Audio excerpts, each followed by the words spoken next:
visitors come to the front door, they ring the doorbell.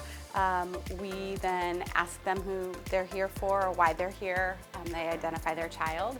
And then once we know that they belong in the building, we allow them to walk into the office. One of the greatest challenges is that when a person walks into the front entryway, they have to take a left to go to the office. It would bring some sense of relief and safety, an additional layer. The individuals entering the building would enter straight into the office or have a stopping point before they were able to have access to the building at large.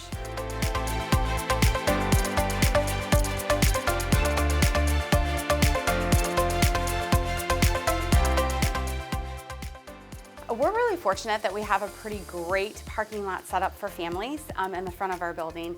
It's the staff parking that presents a lot of problems. In my 7-year tenure here, we've had multiple accidents happen because the spaces are so tight.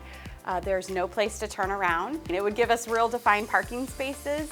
It would widen those spaces to make them actually more usable, and it will expand the parking. It's dark, especially this time of year where it gets dark at 4:30, 5 o'clock at night. When we have evening events outside, like trunk or treat, for example, we have always had to have parents, our PTO, bring in lighting to light up the space. So it just opens up a world for us in having some of those activities for our families too.